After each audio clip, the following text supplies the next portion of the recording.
के साथ कैसे कह रहे हैं कि ये चीज ऐसे है, ये सारी चीज जो मैं आपको बताऊंगा, ये सब गुरु महाराज जब हम बचपन में छोटे छोटे हुआ करते थे या जब बड़े भी हो गए थे, ये सारी चीज एक एक गुरु महाराज ने अपनी मुखार बिंद से सब सुनाई।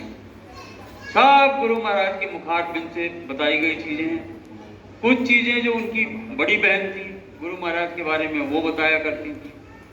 दादा गुरु से गुरु महाराज के रिश्ते और दादा गुरु के पास गुरु महाराज कैसे पहुंचे, ये सब दादा गुरु की जो धर्म पत्नी थी, जिनको हम लोग माता जी बोलते थे, उन्होंने सब बचपन में बताया। क्योंकि दादा गुरु के जाने के बाद जो दादा गुरु की धर्म पत्नी थी माता जी, वो अपने गुरु महाराज के पास ही रहती थी। तो ये सारी जानकारी का स्रोत मैंने आपको बता दिया ताकि आपको बिल्कुल जरा सा भी दिमाग में शक शुबा नहीं होनी चाहिए कि जो ये साहब खड़े होकर बता रहे हैं ये सही बता रहे हैं या गलत बता रहे हैं। तो हम जो भी चीज आपको बताएंगे गुरु महाराज के बारे में, वो 1001 आने सही बात बताएंगे। उसमें से बिल्कुल कोई इधर उधर की हम अपनी तरफ से कोई बात लगा के आपको नहीं बताएंगे। तो हम शुरुआत करते हैं आपको सबसे पहले गुरु महाराज के जीवन से। गुरु महाराज जो थे अपने, इनका जो गांव था वो एक इटावा के पास एक गांव था और बहुत छोटा सा गांव था, कोई ज्यादा बड़ा गांव नहीं था। और वहां पर इनके माता पिता अपने परिवार के साथ रहा करते। पेशे से इनके पिताजी काश्तकार थे, शौकिया पहलवानी किया करते और पहलवान में बहुत अच्छे पहलवान थे। मतलब उस समय कई दफा वो उत्तर प्रदेश केसरी भी का भी खिताब उनको मिला, लेकिन पैसा नहीं लेते थे कुश्ती करने। कुश्ती वो शौकिया किया करते। पेशे से काश्तकार थे। छोटा सा गांव था उस समय ऐसा था कि गांव ऐसे पक्के और ईंट के मकान नहीं होते। गुरु महाराज बताते थे कि कच्ची झोपड़ियां होती थी, ज्यादातर तो फूस की झोपड़ियां होती थी। चारों तरफ फूस की दीवार और ऊपर से फूस का छप्पर होता था। बोले कोई कोई जो बड़ा थोड़ा सा धनाढ्य होता था तो वो 3 तरफ से 4 तरफ से मिट्टी की दीवार बना लेता था, लेकिन ईंट वगैरह का नहीं, कोई से हिसाब किताब नहीं रहता था। तो वैसे गांव थे, 25-30 घरों के गांव हुआ करते थे। उसमें गुरु महाराज का परिवार रहता था। उस गांव की रंजिश कुछ डाकुओं से थी। तो एक दफा डाकुओं ने उस गांव पर हमला किया और हमला करके और पूरे गांव को आग लगा दी। पूरा गांव जला डाला, कुछ भी नहीं बचा, सारा गांव जला डाला। और जो गांव के लोग थे उनसे कहा कि देखो, अब तुम लोग यहाँ बसने की कोशिश मत करो। यदि तुम लोग अब बसने की यहाँ कोशिश करोगे तो हम तुमको भी उड़ा देंगे, मार देंगे। कुछ जमीन जायदाद का झंझट था, उस चक्कर में पूरा गांव जला डाला। तो गांव के लोगों को वहां से पलायन करना पड़ा, गांव छोड़ के दूसरी जगहों पर जाके बसना पड़ा। तो अपने गुरु महाराज का भी परिवार, जो गुरु महाराज की माता जी थी, उनके दूर की रिश्तेदारी एक गांव में थी, जिस गांव का नाम था खितौरा। उस गांव में ये लोग शरण लेने के लिए आए। इन्होंने कहा कि भाई ऐसी ऐसी परिस्थिति हो गई है। तो गांव वालों ने कहा कि ठीक है, हम आपको शरण देते हैं। और गांव के बाहर एक जगह थी कोठी। कोठी के एक स्थान था, वहां पर उनके परिवार के लिए एक झोपड़ी बना दी। वहीं पर एक कुआं था, वहीं पर एक पेड़ था और वहीं पर गुरु महाराज का परिवार रहने लगा। और वहीं उसी स्थान पर गुरु महाराज का जन्म हुआ। आप लोगों ने देखा होगा खितौरा के पास जो गुरु महाराज का जन्म स्थान बना हुआ है, वो स्थान वही स्थान है जहां पर गुरु महाराज का जन्म हुआ। गुरु महाराज के पिताजी का नाम था राम सिंह, उनका नाम था राम सिंह, और माता जी का नाम था बदामी देवी। तो ये और 5 बच्चे थे। एक सबसे बड़े लड़के थे, बीच में 3 लड़कियां थी और गुरु महाराज वहां पर पैदा हुए, सबसे छोटे गुरु महाराज। परिवार वहीं पर रहने लगा। जब गुरु महाराज 4 साल के हुए तो गुरु महाराज के माता जी की तबीयत खराब रहने लगी। तो उन्होंने 4 साढ़े 4 साल के रहे होंगे तो गुरु महाराज को बुलाया, लोगों से बोला कि उसको लेके आओ हमारे पास। तो लोग लेके गए गुरु महाराज को, तो बिठाया उनको गोद में और कहा कि देखो बेटा, तुम्हारा जन्म इस सांसारिक क्रियाकलापों के लिए नहीं हुआ है, तुम्हारा जन्म उस परमपिता परमेश्वर की प्राप्ति के लिए हुआ है। तो तुम हमको बोलो कि तुम परमपिता परमेश्वर की खोज करोगे और शादी नहीं करोगे। तो गुरु महाराज बताते थे, हम इधर से कान से सुनते थे, इधर से निकाल देते। बोले छोटे से तो हम थे, हमें कुछ समझ भी नहीं आता था कि माता जी बोल क्या रही है। बोले 4 साढ़े 4 साल के बच्चे को क्या समझ में आता है। तो बोले बोलती थी निकल। बोले कुछ दिनों के बाद जब और तबीयत खराब होने लगी तो फिर एक दिन बुलवाया, फिर बुला के फिर बिठा के कहा कि देखो बेटा, हम तुमको बार बार समझा रहे हैं, हमारी तबीयत अब खराब हो रही है, तुम्हारा जन्म परमपिता परमेश्वर की प्राप्ति के लिए हुआ, उस ईश्वर के दर्शन करने के लिए हुआ, और तुम इस ग्रस्त जीवन के चक्कर में मत फंसना और तुम घर छोड़ के चले जाओ और उसकी तलाश करो। तो गुरु महाराज फिर बोलते थे कि फिर हमें कुछ समझ में नहीं आता। बात तो दिमाग में बैठ गई थी कि माता जी बुला के बार बार यही चीज कह रही है, लेकिन वो समझ में नहीं आता था करें क्या। ये कह तो रही है खोज के लिए हुआ है, तो हम क्या करें, खोज के लिए हुआ है। हम तो छोटे थे, तो बोले फिर खेलने कूदने लग जाते थे इधर। फिर माता जी का देहांत हो गया। माता जी का देहांत हो गया तो माता जी से काफी लगाव था उनको, तो काफी दुखी रहने लगे। खैर पिताजी थे तो पिताजी और बड़े भाई और बहनें सब उनके साथ जीवन व्यापन चल रहा था। जब गुरु महाराज 7 साल के हुए, 2 साल के बाद गुरु महाराज के पिताजी का भी देहांत।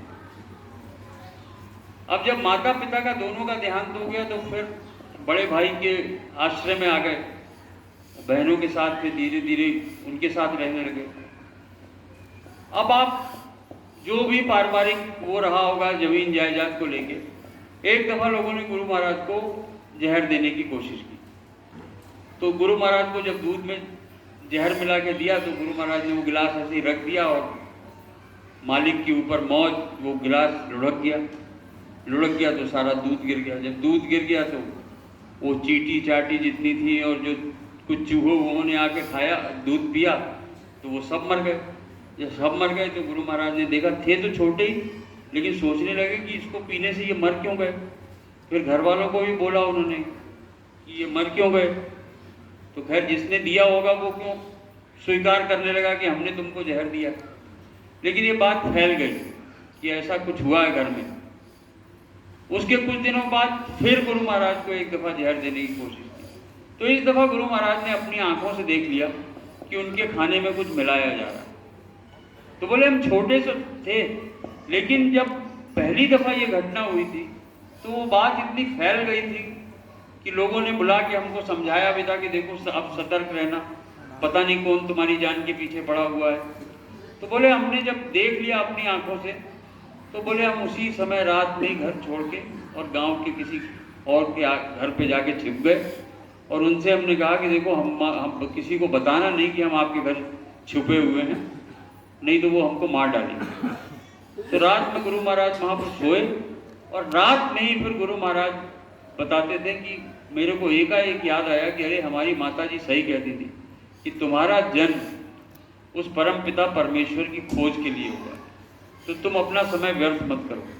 तो गुरु महाराज ने बोला कि हमने उसी समय फैसला लिया और रात में हम जिसके यहाँ छुपे हुए थे उसी के घर से हम भाग लिए और नंगे पैर थोड़े मोड़े जो कपड़े पहन रखे थे उसी कपड़े के साथ, बोले हम सड़कों से तो इसलिए नहीं भागे क्योंकि लोग तलाश करेंगे, पकड़ लेंगे, फिर मारेंगे। तो बोले हम खेतों में से भागे और खेतों में से जब भागे तो उस समय बताते थे ठंडक का समय था, फसल उस समय कटी हुई थी, तो जितने फसलों की जो खूंटी वूटी जो रहती है खेतों में वो सब पैरों में धंस गई और बोले लहू लुहान हो गया था। खैर जाके किसी मंदिर में जाके छुप गए, रात वहाँ गुजारी, फिर दूसरे 1-2 दिन और इधर उधर भटके। उसके बाद एक ट्रेन में चढ़ गए। एक ट्रेन वहीं स्टेशन था एक छोटा सा, उसी स्टेशन से एक ट्रेन में चढ़ गए। ट्रेन में जब गुरु महाराज चढ़े तो ट्रेन में टीटी ने पूछा कि टिकट। तो गुरु महाराज ने कहा हमारे पास टिकट नहीं। तो बोले अरे टिकट नहीं है तो ट्रेन में कैसे चढ़ गए, क्या करने के लिए ट्रेन में घुसे हो? तो बोले हम ट्रेन में भगवान की तलाश करने के लिए घुसे। बोले हमारी माता जी ने कहा था कि तुम निकल जाओ और ईश्वर की तलाश करो, तुम्हारा जन्म ईश्वर की प्राप्ति के लिए हुआ है। तो छोटे 7 साल के बच्चे अपने बालक भाव से उन्होंने उस टीटी से कहा कि हम तो भगवान की खोज के लिए निकले, तो अब ट्रेन में चलते हैं, देखो कहाँ मिल जाए भगवान। तो वो टीटी जो थे वो हंसने लगे, कहने लगे अरे कहीं ट्रेन में भगवान मिलता, ऐसे कहीं तेरे को भगवान मिलेगा? तू अपनी हालत देख, पैरों से तेरे खून निकल रहा है, शरीर पर तेरे कपड़े नहीं है, इतनी ठंडक पड़ रही है, तो अभी 4-5 दिन में तू मर जाएगा, ऐसे घूमेगा। तो बोले तू एक काम कर, तू मेरे साथ मेरे घर चल। तो वो जो टीटी थे उनका नाम था गोवर्धन दास। कानपुर सेंट्रल में उनकी पोस्टिंग थी और वहीं कानपुर रेलवे स्टेशन के पास उनको एक क्वार्टर मिला हुआ था, उसी क्वार्टर में वो और उनकी पत्नी रहते थे। और दोनों पति पत्नी के कोई बच्चा नहीं। तो गुरु महाराज से कहने लगे कि तुम चलो, हम तुम्हारी देखरेख करेंगे, तुम जरा सा ठीक ठाक हो जाओ, तुम्हारा इलाज कर दें, तुमको अच्छे कपड़े पहना दें, नहा धो लो, कुछ खा पी लो, शरीर में जब ताकत थोड़ी आ जाए तो चले जाना ईश्वर प्राप्ति के लिए। तो गुरु महाराज कहने लगे कि हमको बात तो उनकी अच्छी लगी, समझ में आया कि बात तो ठीक कह रहे हैं, समझदारी की बात कर रहे हैं। तो वो बोले हमने गर्दन हिला दी। तो वो अपने साथ गुरु महाराज को लेके चले गए उनके घर। तो गुरु महाराज उनके घर रहने लगे, बड़े प्यार से वो लोग रखते थे, बहुत अच्छा कपड़ा पहनाते थे, अच्छा खाना देते थे, और वहीं पर गुरु महाराज का उन्होंने स्कूल में नाम लिखा था। तो 2 साल गुरु महाराज स्कूल गए और गुरु महाराज बताते थे कि उस समय केवल हिंदी और उर्दू की पढ़ाई स्कूलों में पढ़ाई जाती, अंग्रेजी नहीं पढ़ाते। तो बोले कि हिंदी उर्दू का पूरा हमने ज्ञान अक्षर का पूरा कर लिया, जोड़ जोड़ के कैसे पढ़ा जाता है वो सब हमने वहाँ 2 साल में पूरा सीख लिया। बोले अच्छे स्कूल में उन्होंने नाम लिखाया था। बोले उसके बाद फिर एक दिन हमको लगा कि अरे ये हम कहाँ फंस गए। बोले फिर हमको हमारी माता जी की बात याद आ गई कि अरे उन्होंने कहा था कि तुम्हारा जन्म ईश्वर प्राप्ति के लिए हुआ है, तुमको ग्रस्त जीवन में नहीं फंसना है। तो बोले वो बात फिर हमारे दिमाग में गूंजने लगी। तो बोले हमने पहले तो सोचा कि हम भाग जाएं, फिर बोले कि हमने सोचा कि नहीं भागेंगे नहीं, क्योंकि ये इतने अच्छे आदमी हैं कि हम इतनी बुरी परिस्थिति में थे, हमारा पैर घायल था, शरीर पे कपड़े नहीं थे, उस परिस्थिति में ये हमको लेके आए और इन्होंने हमारा पूरा इलाज किया, हमारे पैर ठीक किए, हमको अच्छे कपड़े दिए, अच्छा खाना दिया, अपने बच्चों की तरह रखते हैं, स्कूल में नाम लिखा दिया। तो बोले भागेंगे नहीं, ऐसा धोखा नहीं देंगे, गलत काम नहीं करेंगे। बोले इनको बता के इनकी आज्ञा लेके जाएंगे। तो फिर एक दिन गुरु महाराज बोले कि वो बड़े अच्छे उसमें बैठे हुए थे मुद्रा में गोवर्धन दास जी। तो गोवर्धन दास जी से और उनकी पत्नी से हमको भी मिलने का सौभाग्य मिला, क्योंकि गुरु महाराज बाद में उनके घर भी 1-2 दफ़ा गए जब सत्संग वगैरह शुरू कर दिया था, और वो लोग भी गुरु महाराज के आश्रम पर 1-2 दफ़ा आए मथुरा में, तो उनके दर्शन करने का भी सौभाग्य मिला। बड़े सज्जन मियाँ बीवी थे। तो उन लोगों ने गुरु महाराज ने उनसे कहा कि देखिए ऐसा है कि मैं अब अपनी माँ के आदेश का पालन करने के लिए जाना चाहता हूँ। मैंने जो चीज़ आपको ट्रेन में कही थी कि हमारी माँ ने हमसे कहा था कि तुम्हारा जन्म ईश्वर की प्राप्ति के लिए हुआ है, तो तुम अपना समय वेस्ट मत करना। तो बोले हम उसके लिए अब दोबारा जाना चाहते हैं। तो वो समझाने लगे कि देखो बच्चे, इतना खराब समय चल रहा है, अंग्रेजों का समय है, बाहर निकलना मुश्किल है, इतने लड़ाई झगड़े हो रहे हैं, बहुत हालत इस समय खराब है देश की। बोले तुम जाओगे तो तुम बहुत बुरी परिस्थिति में फंस जाओगे।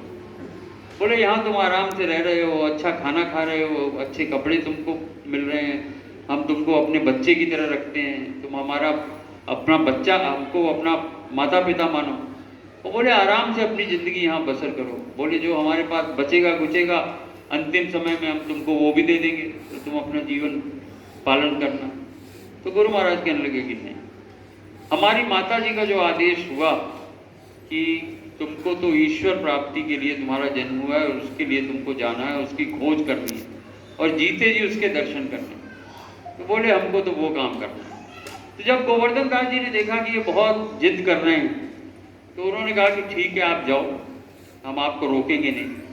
लेकिन एक चीज है कि जीवन के किसी भी दौर में आपको ये लगे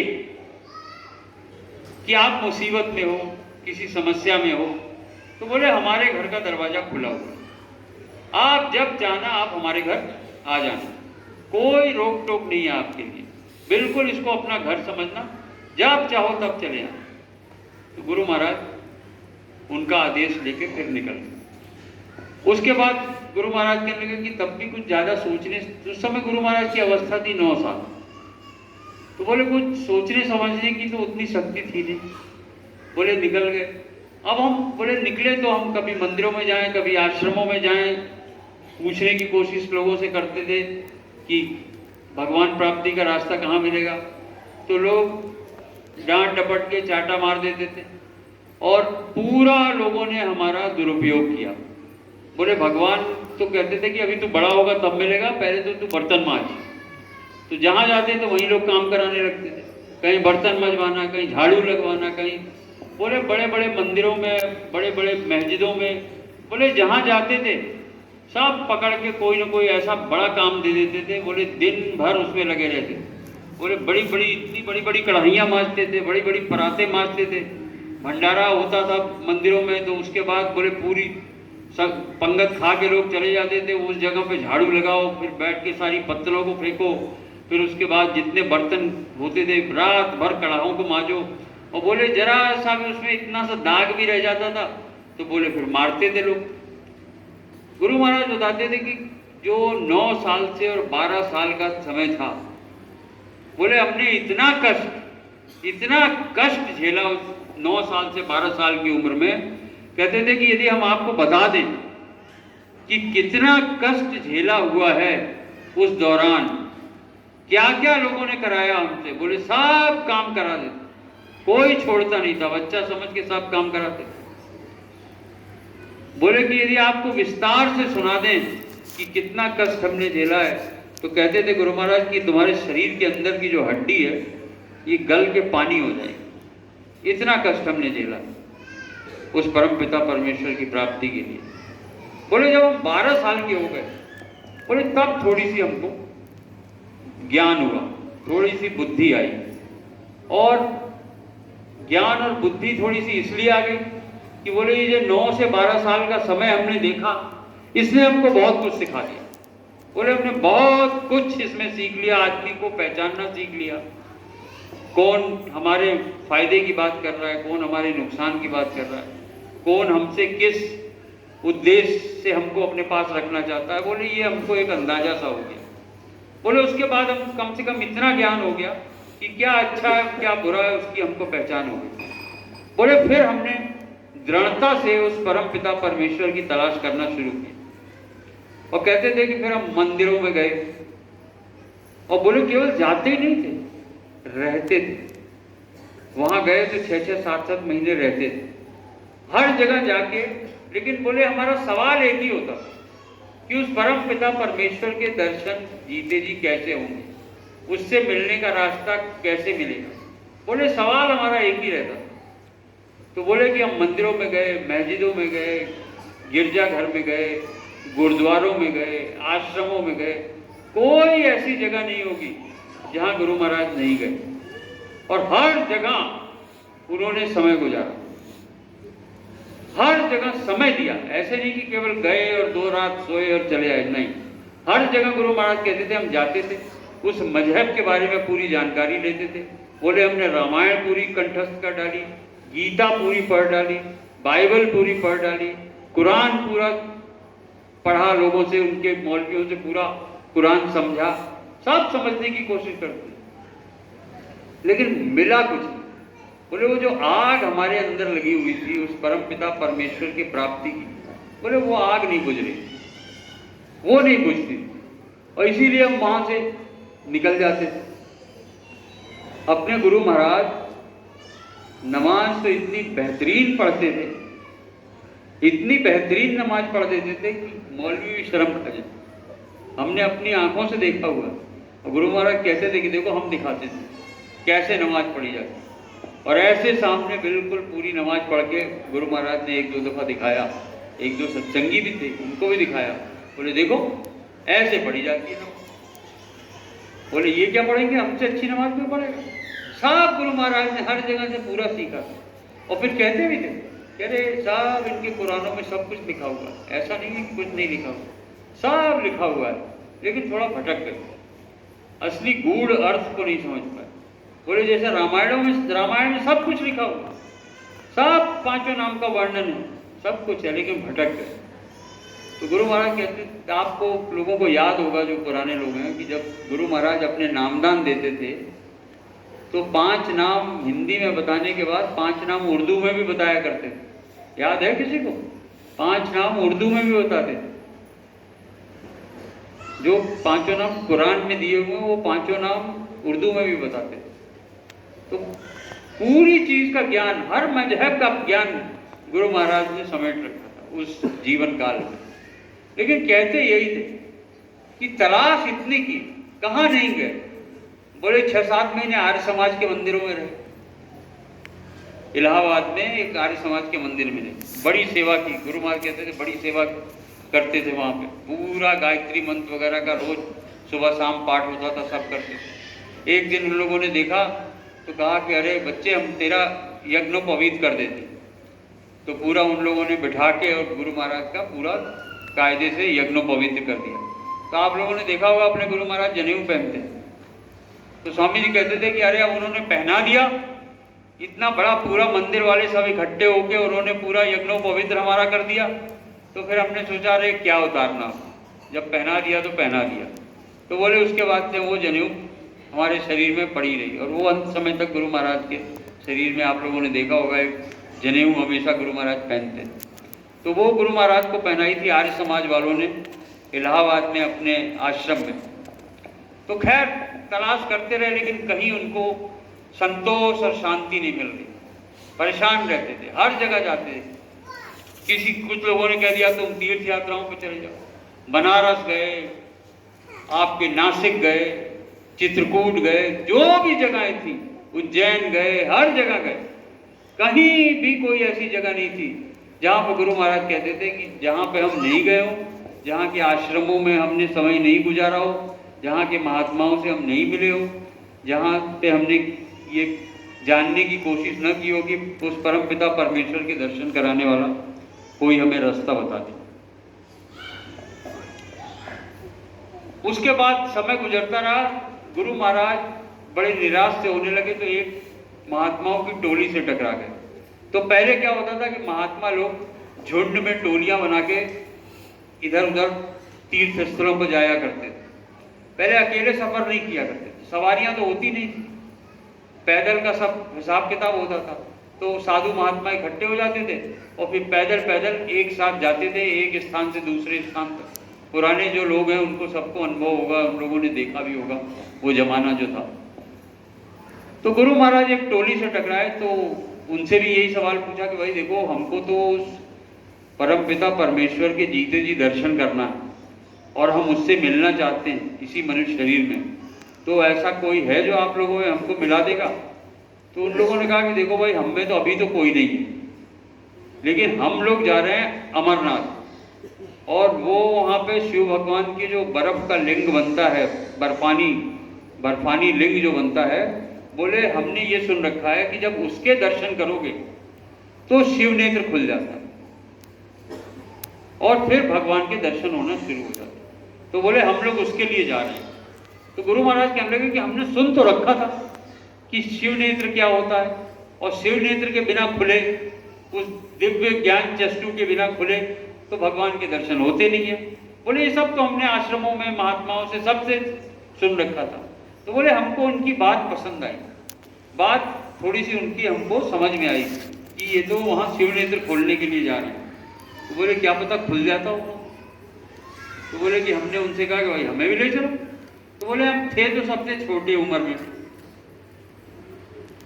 और न हम कोई बुराई हमने इन लोगों से किसी से सीखी।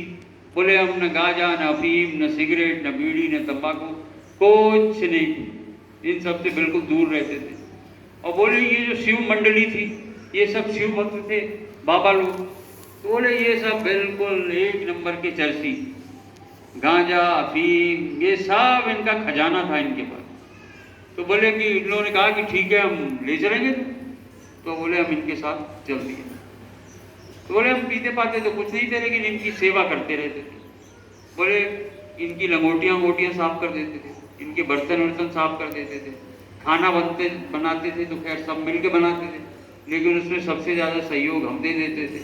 भारी भारी जितने काम होते थे इन लोगों के वो हम कर देते थे। कहीं से पानी भर के लाना है, कुछ करना है, लकड़ी लाना है, लकड़ी में आग लगाना है, जो बड़े बड़े काम होते थे गुरु महाराज उसको उस टोली में करते थे। और बोले फिर इनके साथ भजन कीर्तन और जो साधना ये लोग करते थे, कहते थे कि आंख बंद करके बैठ जाओ, तो वो भी करते थे। बोले चलते चलते फिर हम लोग अमरनाथ के लिए आगे बढ़ने लगे। गुरु महाराज कहते थे कि जो अमरनाथ की यात्रा उस समय थी, इतनी दुर्गम यात्रा थी, इतनी दुर्गम यात्रा होती थी अमरनाथ की।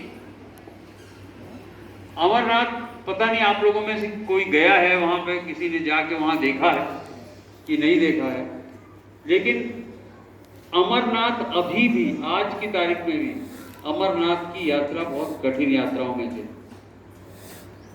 मैं 4 साल उस इलाके में श्रीनगर में फौज की पोस्टिंग के दौरान रहा हूँ, और वो सारा इलाका लेह लद्दाख से लेके आपके उरी पुंछ जम्मू का पूरा सेक्टर का मैंने चप्पा चप्पा छाना हुआ है। इसलिए मैं आपको इतना विस्तार से बता रहा हूँ कि उस इलाके की आप कल्पना भी नहीं कर सकते, सोच भी नहीं सकते उस इलाके के बारे में। जो इतना दुर्गम इलाका होता है वो पूरा पहाड़ियां हैं, 2-2, 4-4 किलोमीटर ऊंची पहाड़ियां हैं। हर पहाड़ी एक दूसरे पहाड़ी से जुड़ी हुई है, और जुड़ते जुड़ते एक तरफ तो वो पहाड़ चले जाते हैं चाइना के अंदर लद्दाख की तरफ होते हुए, दूसरी तरफ वो पहाड़ जुड़ते जुड़ते चले जाते हैं पाकिस्तान की तरफ। ये उरी से पुंज रजौरी होते हुए ये पाकिस्तान में जाके मिल जाते हैं। सारे पहाड़ों पर जंगल है, कोई पहाड़ ऐसा नंगा पहाड़ नहीं है। जैसे हम लोग यहाँ पर पत्थरों के पहाड़ देखते हैं, वहाँ पत्थरों के पहाड़ तो लेह के पास जाके कुछ मिलेंगे, नहीं तो इस सेक्टर में पूरे में इतने दुर्गम पहाड़, इतना घना जंगल उन पहाड़ों के ऊपर, 4-4 किलोमीटर 3-3 किलोमीटर ऊंचे पहाड़, उनके ऊपर जो पेड़ लगे हैं वो खुद पेड़ों की ऊंचाई, एक एक पेड़ की ऊंचाई 10-10 मीटर। इतने घने जंगल की आप यहाँ खड़े हो जाइए, वहाँ कोई खड़ा हुआ है आपको पता भी नहीं लगेगा कि उसमें कोई बगल में आपके आदमी खड़ा हुआ है, इतने घने जंगल। और सब बर्फ, अक्टूबर के बाद सब बर्फ से दब जाते हैं। अक्टूबर से लेके फिर जाके अप्रैल मार्च तक पूरा पहाड़ बर्फ से दबा रहता है, उसमें ये यात्रा होती थी। तो गुरु महाराज बताते थे कि इतनी कठिन यात्रा थी कि बाल टाल से लेके और ऊपर तक जाने का बोले उसमें 1 महीना लग जाता। अब तो वो पगडंडी बना दी है, लोग खच्चर वगैरह से जाते हैं, उस पर बैठ के खच्चर पर बैठ के चले जाते हैं या पैदल जाते हैं। अब भी 24 घंटे लगते हैं पगडंडी वगैरह बनने के बाद। उस समय तो गुरु महाराज कहते थे ना कोई गाइड था ना कुछ था, बोले बस एक ये पता होता था कि वो ऊपर गुफा है शंकर भगवान की, और बोले कोई चरवाहा वगैरह मिल गया कहीं पे तो उसने एक इशारे से बता दिया कि थोड़ा इधर हो जाओ, थोड़ा इधर हो जाओ। बोले 1 महीना लगता था चढ़ने में।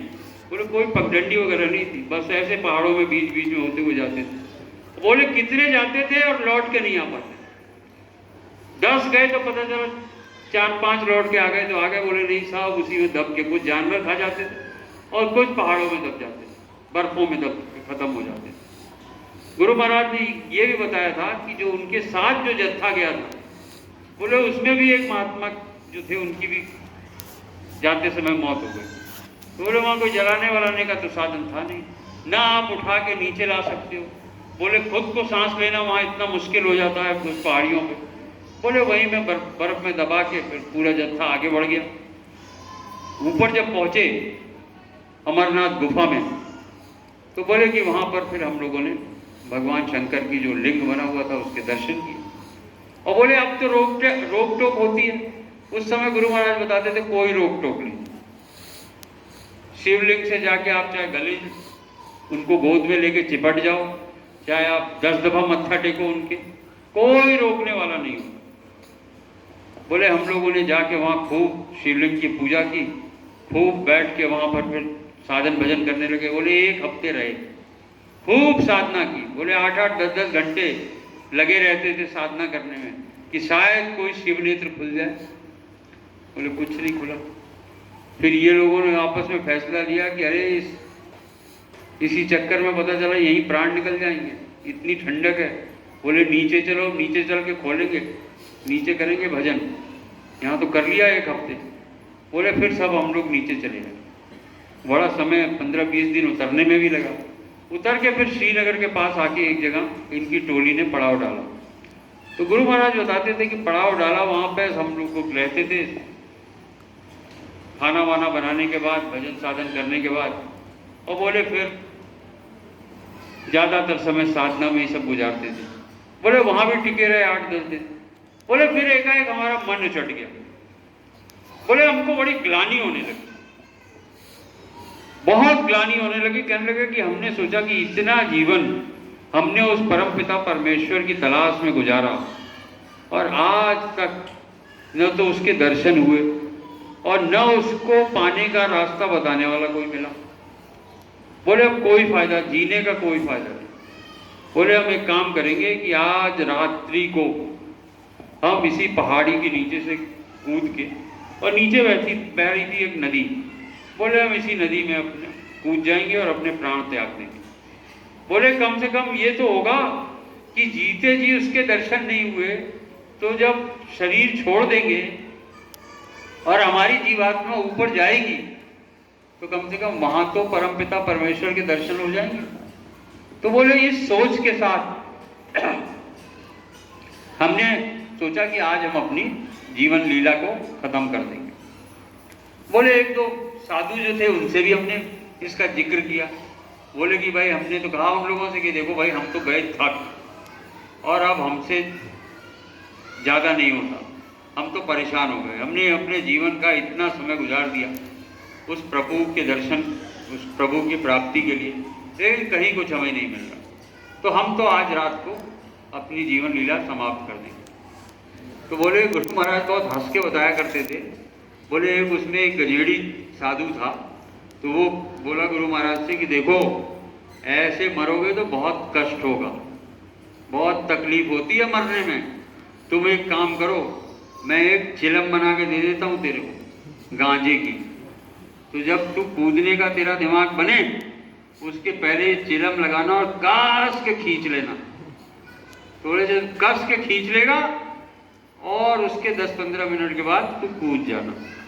बोले बिल्कुल कष्ट नहीं होगा, आराम से तेरे प्राण निकल जाएंगे। गुरु महाराज बड़ा हंस के इसको विस्तार से बताते थे। कहने लगे हम सोचने लगे कि अरे इतना समय इन लोगों के साथ 6 महीने से मैं घूम रहा हूं इनके साथ, इनको मेरे से कोई लगाव नहीं, कोई मेरे प्रति हमदर्दी नहीं। मैं तो बात कर रहा हूं अपनी इस देह लीला को समाप्त करने की, उस प्रभु प्राप्ति के लिए, और ये मुझे मरने का साधन बता रहा है कि कैसे मर जाओ, आसानी से कैसे मरा जाता है। तो गुरु महाराज बोले ये लोग ठीक नहीं, ये अच्छे लोग नहीं, इनका साथ ठीक नहीं। फिर बोले कि हमने सोचा कि अब क्या इनका साथ और क्या इनका नहीं साथ। बोले अब तो हमको शाम को अपनी देह लीला समाप्त करनी है, तो साथ तो ऐसे भी छूटना है इनका। तो ये विचार बना के गुरु महाराज रात को लेट गए, इंतजार करने लगे कि ये सब सो हो जाए, तो उसके बाद फिर कैसे साधना में बैठना और कैसे नीचे लुढ़क जाना है इसका विचार बनाने लगे। तो गुरु महाराज बताते थे कि ना तो उस समय हम निद्रा की अवस्था में, ना उस समय हम कोई स्वप्न देख रहे थे। बोले लेकिन पूरा जीवन काल का पूरा विचार हमारे दिमाग में घूम रहा था कि कैसे माता जी का देहांत हुआ, माता जी ने क्या क्या कहा, कैसे हमको मारने की कोशिश की गई, कैसे हम घर से निकले। बोले पूरा जीवन काल बोले ऐसे घूम रहा था हमारा, उसी विचार में बोले हम लेटे हुए थे और वही चिंतन कर रहे थे। बोले तभी एकाएक एक आवाज सुनाई दी। बोले कैसे, हमें लगा कोई आकृति हमारे सामने खड़ी हुई है और एक आवाज़ आने लगी। बोले जब वो आवाज़ जाने लगी तो उस आवाज़ ने कहा कि देखो, ये मनुष्य शरीर जो है ये लाखों हजारों साल की तपस्या के बाद मिलता है, और कभी भी भूल के भी इसको अपनी स्व इच्छा से समाप्त मत करना, इससे बड़ा पाप इस पृथ्वी पर कोई नहीं होता। बोले ऐसी गलती भूल के मत करना। और बोले तुम्हारा जन्म जो हुआ है वो किसी दूसरे काम के लिए हुआ है, और जो तुम्हारी तलाश है वो तलाश भी तुम्हारी पूरी होगी, लेकिन यहाँ पे नहीं। बोले तुम अभी यहाँ से उठो और पहाड़ों के नीचे चले जाओ और तुम्हारी तलाश पूरी हो जाएगी। तो गुरु महाराज ने एकाएक आंख खोला, जैसे ही वो आवाज़ बंद हुई तो बोले इतनी स्पष्ट आवाज़ थी कि कोई शंका की तो बात ही नहीं, शंका सुबह की तो कोई बात ही नहीं थी, इतनी स्पष्ट आवाज़ वो सुनाई दी। तो बोले कि हमने तुरंत आंख खोला तो हमने सोचा कि शायद ये साधु मजाक बाबा लोग जो ये कोई मखौल मजाक तो नहीं कर रहा है हमारे साथ, ऐसा तो नहीं है कोई मजाक कर रहा हो, कोई कान में आके कुछ बोल गया हो। तो बोले हमने उनकी तरफ देखा, बोले सब सो रहे, सब अपना चिलम मिलम लगा के गांजा अफीम चढ़ा के सब पूरा सोए हुए थे, सब की नाक बज रही थी। बोले फिर हमने फैसला किया कि अब इनका साथ छोड़ना है। बोले हम जरा से प्रकाश का इंतजार कर रहे थे कि जरा चिड़िया बोलने लगे और हम निकल लें। बोले जैसे ही जरा सा चू चा की आवाज़ सुनाई दी, बोले हमने अपना जुगाड़ा उठाया, कमंडल उठाया और चलते चलते 2-3 महीने लग जाते हैं वहाँ जम्मू कश्मीर से, और पैदल नीचे आने में। गुरु महाराज कह रहे थे उस समय कोई न सवारी होती थी, न टांगा, न घोड़ा, न गाड़ी, कुछ नहीं, सब पैदल का हिसाब किताब होता था। पैदल चलते चलते 2-3 महीने के बाद गुरु महाराज पहुंचे पंजाब के शहर अमृतसर। उसके बाद बहुत ये पंजाब वाले इलाके में भी बहुत भ्रमण किया गुरु महाराज ने। आपके लाहौर, कराची, रायलपुर, ये जो पाकिस्तान के अंदर के जितने इलाके हैं उस समय तो सब एक होता था। बोले इन सब जगहों पे भी गए, कई जगहों पर घूमते फिरते रहे उस प्रभु प्राप्ति की तलाश। बोले लेकिन वहाँ पे भी कुछ नहीं मिला। घूम फिर के जब अमृतसर पहुँचे आखिर में, तो लोगों ने कहा कि स्वर्ण मंदिर में नानक साहब का बहुत बड़े संत थे, वहाँ पे कुछ मिल जाएगा। तो बोले वहाँ जाके काफ़ी दिन रुके, लोगों से पूछते पाछते रहे कि भाई बहुत पहुँचे हुए संत थे, कोई है उनका जो हमको उस प्रभु प्राप्ति का रास्ता बता दे। तो वहाँ पे भी कुछ नहीं मिला। एक ज्ञानी मिले इनको, गुरु महाराज को, उनसे भी गुरु महाराज कहते थे सवाल हमारा एक होता। बोले हम अपने सवाल से कभी नहीं भटकते थे, जिससे भी पूछते थे यही पूछते थे कि भाई हमको ऐसे गुरु, ऐसा कोई महात्मा जो इस जीते जी इस मनुष्य शरीर में हमको उस परम पिता परमेश्वर के दर्शन करा दे और उससे मिलने का रास्ता बता दे। ऐसा कोई महात्मा हो तो हमें बताओ, या ऐसा कोई आप में ज्ञानी हो तो हमको वो उपदेश दो जिससे हमारा ये उद्देश्य पूरा हो जाए। तो बोले जब कोई नहीं हुआ तो उस ज्ञानी ने से भी हमने यही सवाल पूछा। तो उन्होंने ये कहा कि देखो बच्चे, हमारे पास वो ज्ञान नहीं है जिस ज्ञान को तुम खोज रहे हो, वो ज्ञान हमारे पास नहीं है। लेकिन एक चीज है कि हम तुम्हारी मदद कर सकते हैं। तुमको एक त्रिकालदर्शी हैं, उनका हम पता बताते हैं, तुम उनके पास चले जाओ तो हो सकता है वो तुम्हारी मदद कर दें, क्योंकि वो लोगों का पीछे का भी देख लेते हैं, आगे का भी ज्ञान उनको रहता है, त्रिकालदर्शी महात्मा है, तो उनके पास कुछ न कुछ तुमको उपाय मिल जाएगा। तो गुरु महाराज ने उनसे कहा कि बता दीजिए। तो गुरु महाराज को उन्होंने पता बताया। तो गुरु महाराज वो त्रिकालदर्शी के आश्रम में गए। तो वो जो त्रिकालदर्शी थे वो गृहस्थ आश्रम में रहते, परिवार के साथ रहते। उन्होंने गुरु महाराज को देखा अपने आश्रम में, गुरु महाराज उनके आश्रम में काम करने लग गए, बड़ी सेवा करते थे। गुरु महाराज कहते थे हम इतनी सेवादार की भावना थी हमारे अंदर, बोले अच्छे अच्छे हमारी सेवा से खुश हो जाते, बोले हम अपनी सेवा से सबका मन जीत लेते, इतनी सेवा हम करते थे। तो बोले सेवा करते रहे, 2-3 महीने उनके आश्रम में भी रहे। बोले फिर एक दिन उन्होंने हमको बुलाया और बुला के कहा कि बच्चे बैठो, बिठाया और कहा कि देखो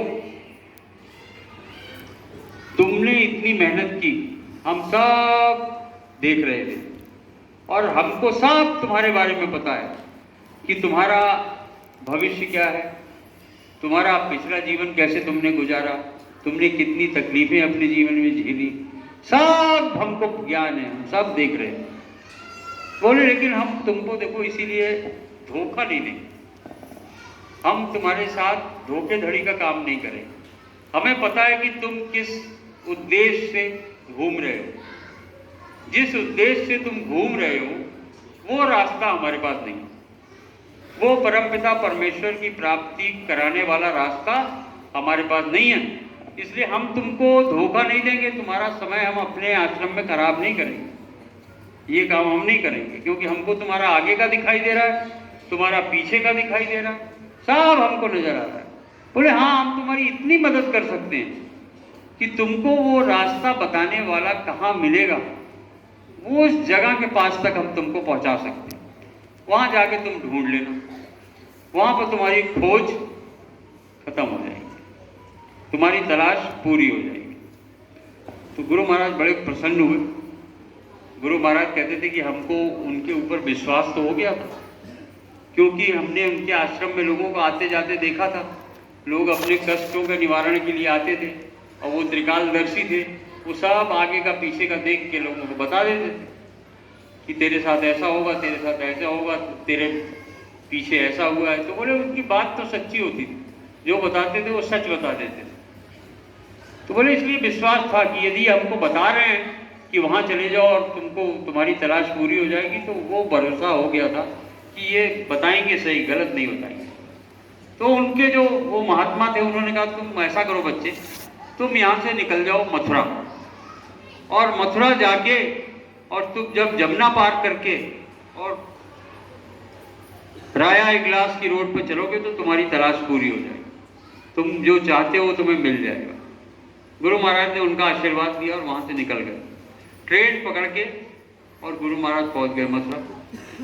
अब मथुरा में पहले रुकने का ठिकाना ढूंढने लगे तो स्वामी जी बताते थे कि ये वहां पे दो जगह थी, एक विश्राम घाट, एक अस्कुंडा घाट, दो घाट थे जहां महात्मा लोग जाके टिकते थे। तो बोले हम भी वहीं पहुंच गए, लोगों से पूछा पाछा तो हम भी वहीं पहुंच गए, वहीं रहने लगे।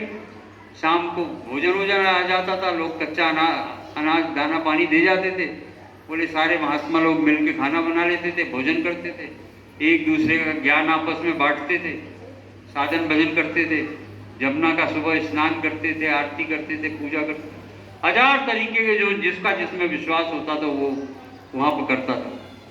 बोले हम वहां भी लोगों से यही पूछते थे कि भाई आप लोगों में से कोई ऐसा ज्ञानी है या इस इलाके में कोई ऐसा महात्मा है जो उस परमपिता परमेश्वर के दर्शन करा देता है या जो उससे मिलने का रास्ता बता देता है। तो बोले ये महात्मा लोग बोले भाई हम तो खुद बाहर के आए हुए हैं, हम तो खुद ब्रिज में आए हुए हैं कृष्ण भगवान की लीला का आनंद लेने के लिए, तो हम तुम्हें कहाँ से दर्शन करा दें। तो बोले कि काफ़ी दिनों तक इधर उधर मथुरा में भी भटकते रहे। फिर गुरु महाराज कहने लगे कि हमको याद आया कि अरे उन्होंने तो कहा था कि जमुना पार जब करोगे तब तुम्हें वो तलाश तुम्हारी पूरी होगी। तो बोले फिर हमने बोले नाव, उस समय कोई न पुल होता था न कुछ होता था, केवल नाव वगैरह होती थी, वो भी मुश्किल से एक नाव थी। एक नाव थी तो उससे रोज कहते थे कि भाई हमें पार करा दे। बोले आप बहुत की सवारी थे तो वो भी जल्दी तैयार नहीं हो रहा था, और बोले नाव जाती भी दिन में एक दफा थी। खैर एक दिन उसने हमको बोले गुरु महाराज बोले कि हमको पार करा दिया। पार करा दिया तो उस दिन गुरु महाराज उस रोड पर, वो जो सड़क तो होती नहीं थी, सब कच्चे रास्ते होते थे, तो बोले हम उस रास्ते पर चलने लगे। और बोले कि उस दिन हम खूब रोए। बोले इतना रो रहे थे, हम इतना रो रहे थे। बोले हमें ये तो था कि इसने कहा है, उन्होंने महात्मा ने, कि तुम्हारी तलाश पूरी हो जाएगी। तो बोले वो हमें विश्वास था, इसलिए हमारे आंख से खूब आंसू निकल रहे थे और हम आगे बढ़ते चले जा रहे थे, और कभी दाएं देखें कभी बाएं देखें कि कहाँ मिलेंगे हमको वो रास्ता बताने वाले। उसी दिन जो गुरु महाराज के गुरु थे, दादा गुरु जो थे, उनका गांव था चिरौली। उसी रास्ते पर थोड़ा आगे चल के उनका गांव था चिरौली, और चिरौली जो गांव था वो सड़क से तो वही 2.5-3 किलोमीटर अंदर। तो दादा गुरु उस दिन सुबह उठ के नहा धो के तैयार होके और घर में अपनी धर्मपत्नी, जिनको माता जी बोलते हैं, माता जी से बोले कि देख वो आ रहा है और बहुत भूखा है, तू अच्छा सा थोड़ा खाना बना ले और मीठा जरूर बनाना। बोले मीठा उसको बहुत पसंद है। बोले तू मीठा थोड़ा सा बना लेना ताकि वो आए तो कम से कम पेट भर खाना खा ले। बोले बहुत दिनों का भूखा है वो, अच्छा खाना उसको नहीं मिला है बहुत दिनों से, तो उसका खाना बना। तो माता जी ने पूछा कि कौन आ रहा है? तो दादा गुरु बोले कि अरे आ जाएगा तो पहचान लेना, कौन सी इतनी जल्दी क्या है। फिर दादा गुरु बाहर निकले। बाहर जो 1-2 सत्संगी थे उनसे कहने लगे कि अरे जरा सफाई वफाई कर लो। तो दादा गुरु का क्या था कि चिरौली गांव में घुसने के पहले एक बहुत बड़ी नहर है, बहुत सुंदर नहर एक बहती है। उस नहर को जब आप पार करते हो तब जाके आप चिरौली गांव में प्रवेश करते हैं। और गांव में घुसने के थोड़ा सा ही आगे जाके दाहिने हाथ को दादा गुरु का मकान था और मकान के आगे थोड़ा सा दालान था, खुली हुई जगह थी, उसमें एक नीम का पेड़ था। तो उसी नीम के पेड़ के नीचे बैठ के दादा गुरु सत्संग किया करते। वैसे तो पेट पालन के लिए दादा गुरु पंडिताई का काम किया करते थे। सारे आसपास के इलाकों में दादा गुरु को पंडित जी के नाम से जाना जाता था। तो किसी का जनेऊ कराना हुआ, शादी करानी हुई, मुंडन कराना हुआ, जो भी पंडितों का काम होता वो सब दादा गुरु गांव में जा जाके कराते थे। और शाम को जो समय होता था उसमें बैठ के उस पेड़ के नीचे सत्संग करते थे संत मत का, और जिसकी इच्छा हो जाती थी उसको नामदान दे देते, उस परमपिता परमेश्वर की प्राप्ति का रास्ता बताते। तो दादा गुरु बाहर निकले तो जो सत्संगी थे उनसे बोले जरा सफाई वफाई कर लो, वो आ रहा है। लोगों ने पूछा कौन आ रहा है? तो बोले अरे आएगा तो पहचान लेना, क्या इतनी जल्दी। खैर उसमें एक सत्संगी थे लक्ष्मण भाई, उनको दादा गुरु ने कहा कि तुम एक काम करो, तुम सड़क पर चले जाओ बैलगाड़ी लेके, वो आएगा तो परेशान हो जाएगा, भटक जाएगा, फिर भटक जाएगा। तो बोले तू सड़क पर चला जा। तो उन्होंने ही पूछा कि स्वामी जी, दादा गुरु के सारे सत्संगी जो थे दादा गुरु को स्वामी जी बुलाते थे। कहने लगे स्वामी जी कौन आ रहा है? तो अरे तू आएगा तो तू पहचान जाएगा। ब्रज की भाषा दादा गुरु बोलते, बड़ी मीठी भाषा होती है। तो कहने लगे तू पहचान जाएगा, चला जा। तो वो जाके वहाँ पे खड़े हो गए। उधर से अपने गुरु महाराज चले आ रहे, बाल खुले हुए, इतनी मोटी रस्सी, मूंज की जो रस्सी होती है ना, उसकी लंगोट लगाते थे। रस्सी में कपड़ा लगा के लंगोट लगाते थे, झोला रखते थे, उसके ऊपर एक कोई अंगोछे टाइप लपेट लेते थे, झोला रखते थे, एक कमंडल होता था, पैर में लकड़ी की खटपटी होती थी। चलते चले आ रहे थे। इन्होंने देखा तो पूछा कि भाई क्या खोज रहा है, किसकी तलाश कर रहा है? बोले गुरु महाराज बताते थे उस समय सड़कों पर कभी इक्का दुक्का आदमी दिख जाए तो दिख जाए। बोले सड़कों पे आदमी भी नहीं दिखाई दिया करते। तो गुरु महाराज ने पूछा से उन्होंने पूछा कि क्या खोज रहा है, किसकी तलाश कर रहा है? तो गुरु महाराज ने वही अपना जो सवाल था वही कहा कि भाई देखो, हम तो किसी ने हमको बताया कि आप जमुना पार करके चले जाओ और बढ़ने लगो आगे, तो आपको उस परमपिता परमेश्वर के दर्शन कराने वाला गुरु मिल जाएगा। और बोले हम तो उसी गुरु की तलाश में घूम रहे हैं। तो लक्ष्मण जी ने कहा कि तू गुरु की तलाश में घूम रहा है, तेरे गुरु महाराज शिष्य की तलाश में घूम रहे हैं। और बोले तुम दोनों ने मेरे को यहाँ पे बिठा रखा है सड़क पे, इतनी देर से मैं इंतजार कर रहा हूँ। तो बोले तुम अब बैठ जाओ मेरी बैलगाड़ी में, मैं तुमको ईश्वर की तलाश तुम्हारी पूरी कराता हूँ। गाड़ी में बिठाया, लेके गए गांव में। जब गुरु महाराज के घर के सामने बैलगाड़ी पहुंची तो गुरु महाराज बताते थे कि स्वामी जी जो थे, दादा गुरु जो थे, वो बिल्कुल वहीं सामने पेड़ के बगल में खड़े हुए, जैसे किसी का इंतजार कर रहे हो स्वागत के लिए, और खड़े हुए। और स्वामी गुरु महाराज अपने बताते थे कि इतना तेज था दादा गुरु के चेहरे पे, इतना तेज कहते थे कि तुम लोग कल्पना नहीं कर सकते हो जो तेज उस दिन मैंने उनके चेहरे पर देखा। बोले जैसे सूरज को तोड़ लो और ऐसे ले जाके किसी के चेहरे पर चिपका दो और वो जो सूरज से प्रकाश निकलता है, बोले वो तेजी हमने गुरु महाराज के चेहरे से देखी। बोले इतना तेज था गुरु महाराज के चेहरे। और बोले उनका शरीर ऐसे लग रहा था जैसे कोई चुंबक की मूर्ति बना के खड़ी कर दी हो और आदमी खिंचा चला जाए उनकी तरफ। बोले हम गए सीधे गुरु महाराज के चरणों में लेट गए और लेट के फूट फूट के रोने लगे। बोले पहले तो गुरु महाराज ने हमको खूब रोने दिया, खूब रोने दिया। फिर गुरु महाराज दादा गुरु बोले कि अरे भाई, जिस चीज की तो तलाश कर रहा है वो तो तेरी तलाश अब पूरी हो गई। जिस चीज की तू तलाश कर रहा था वो तो ये तेरे सामने खड़ी हुई है, अब तू क्यों रो रहा है? अब तो तेरी तलाश पूरी हो गई। बोले अब उठ, नहा धो गया, फिर हम तेरे को बताते हैं क्या करना है। गुरु महाराज खैर उठे, गए, नहाए धो के आ गए। फिर सबसे पहले गुरु महाराज को लेके गए घर में, वहाँ माता जी से मिलवाया। कहने लगे देख माता जी, दादा गुरु के 4 लड़के थे, जिनमें जो सबसे बड़े पुत्र थे उनका देहांत हो गया था बचपन में। तो माता जी उनके वियोग में बहुत ज़्यादा रोया करती थी, बहुत इतना रोती थी कि रोते रोते उन्होंने अपनी आंखें खराब कर दी।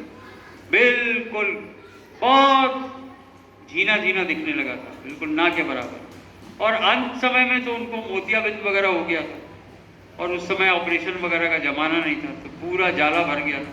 तो बिल्कुल ही जिसको कहते हैं ना कि आप कह सकते हैं अंधी हो गई आखिर के कुछ समय में। लेकिन उस समय भी जब गुरु महाराज के मिले थे तो बहुत कम दिखता था। तो गुरु महाराज का हाथ ले जाके, और दादा गुरु के जो दूसरे लड़के थे उनसे तो आप लोगों ने, काफ़ी लोगों ने उनको देखा होगा।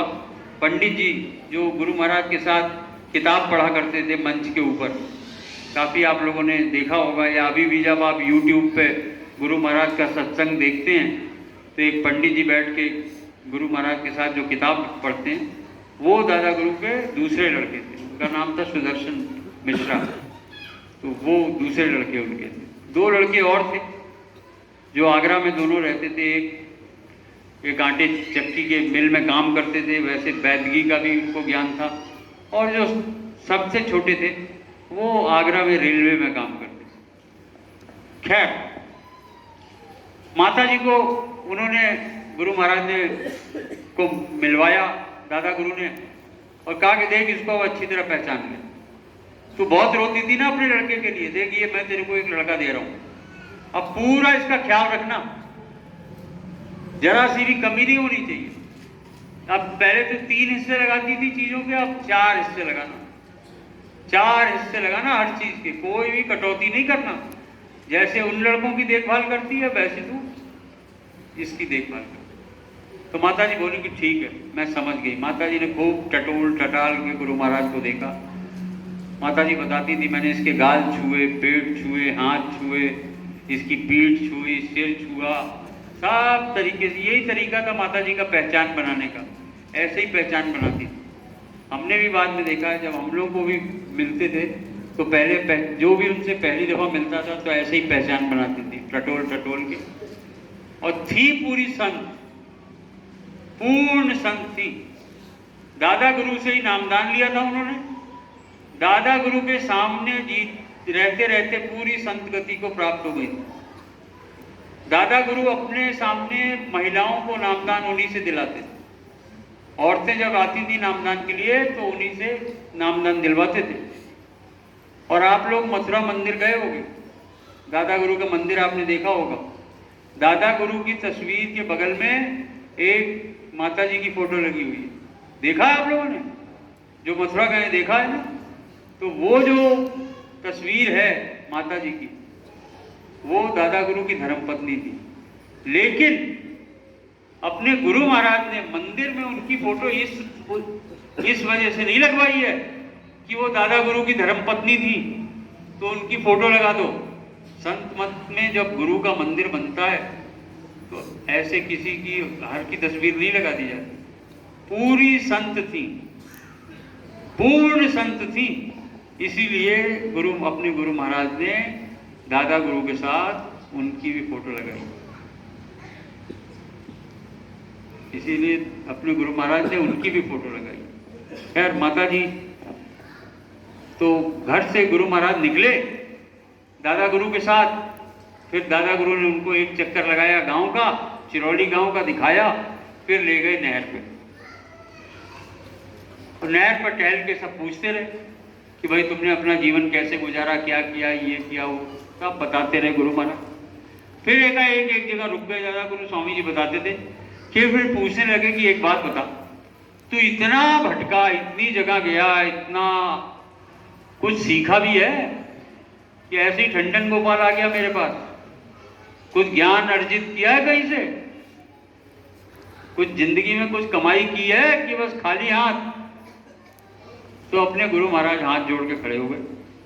बोले, हम स्वामी जी बताते थे कि हमने कहा कि गुरु महाराज जिस चीज की तलाश थी वो तो तलाश नहीं मिली, जो परम पिता परमेश्वर का के दर्शन कराने का रास्ता हम खोज रहे थे वो रास्ता तो हमें नहीं मिला, लेकिन वैसे हमने बहुत सी चीजें सीखी। तो बोले क्या सीखा? दादा गुरु ने पूछा क्या सीखा? तो बोले कि मैंने देखिए एक सबसे अमूल्य चीज ये सीखी है, आप हमको इतना बड़ा कोई लोहे का टुकड़ा दे दीजिए और मैं आपके सामने तुरंत उसको सोने का बना देता हूँ। तुरंत आपके देखते देखते वो लोहे के टुकड़े को मैं सोने में अभी परिवर्तित कर देता हूँ। तो स्वामी जी बताते थे कि दादा गुरु ने पहले तो मेरे को पैर से लेके ऊपर तक ऐसे 4-5 दफा देखा, बड़े ध्यान से देखते रहे। फिर कहने लगे कि तेरे पास इतना ज्ञान है, तूने तो सब कुछ सीख लिया, तू लोहे को सोना बना सकता है, तेरे पास किस चीज की कमी? फिर तू क्यों इधर उधर भटक रहा है? तेरे तो आनंद ही आनंद है। तो गुरु महाराज हाथ जोड़ के बोले कि नहीं स्वामी, यदि सोने की प्राप्ति से ही उस परम पिता के दर्शन हो गए होते तब तो हमको कब के हो गए होते। बोले सोने से कुछ नहीं, इस सोने चांदी से कुछ नहीं। और बोले दूसरी चीज गुरु महाराज ने दादा गुरु को बताया, कहा कि स्वामी जी ऐसा था कि जिसने हमको ये ज्ञान सिखाया था उसने हमसे ये कहा था कि ये ज्ञान कभी व्यवसाय के तौर पर इसका उपयोग नहीं करना, इससे कोई धंधा मत करना इस ज्ञान से, इस ज्ञान को न कभी अपने लिए प्रयोग करना। बोले ये तो ज्ञान कभी कोई बहुत हारा दुखियारा कोई दिखाई दे जाए तब उसको कभी उसकी सहायता कर देना, वैसे इस ज्ञान को यदि तुमने अपने लिए प्रयोग किया या इससे व्यवसाय करने की कोशिश की तो बोले ये ज्ञान लुप्त हो जाएगा, हमारे पास से गायब हो जाएगा। तो अपने गुरु महाराज ने बताया दादा गुरु को कि स्वामी जी इस ज्ञान का हमने अपने जीवन में केवल 2 दफा प्रयोग किया। बोले एक दफा तो हमने प्रयोग किया, बोले हम खुद भक्कड़ अवस्था में घूमते थे, बोले आप हम लंगोटी लगा के और कमंडल लेके और धूल मट्टी पोत के हम खुद ही घूमते थे।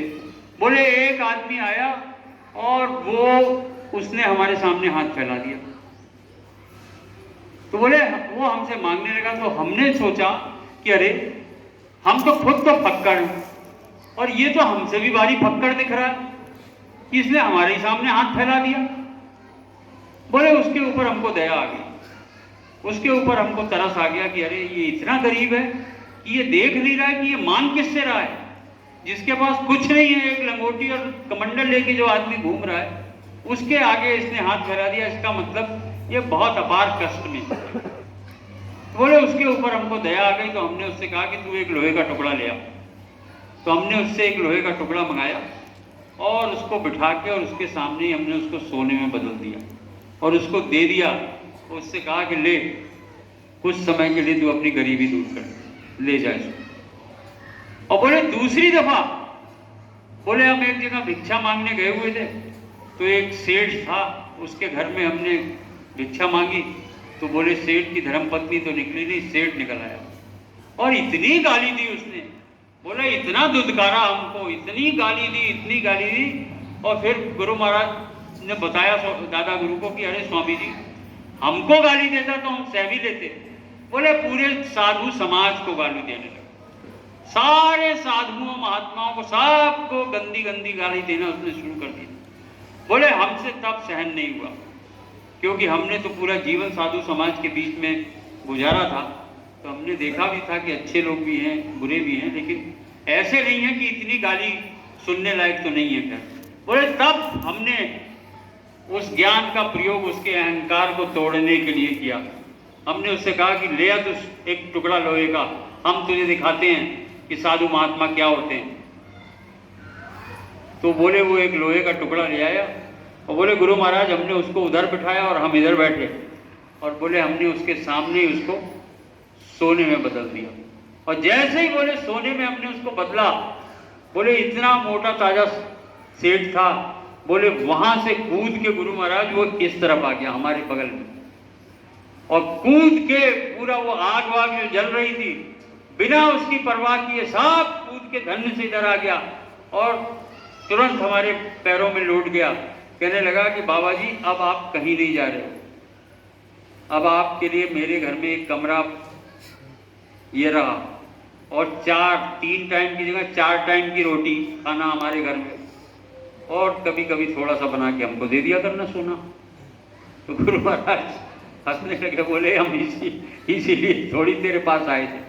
गुरु महाराज बोले कि फिर स्वामी जी हमने उससे भिक्षा तक नहीं ली, हमने उसके यहाँ भिक्षा तक नहीं ली, हमको तो केवल उसका अहंकार तोड़ना था और बताना था कि सारा साधु समाज गलत नहीं होता, सारे साधु महात्मा गलत नहीं होते।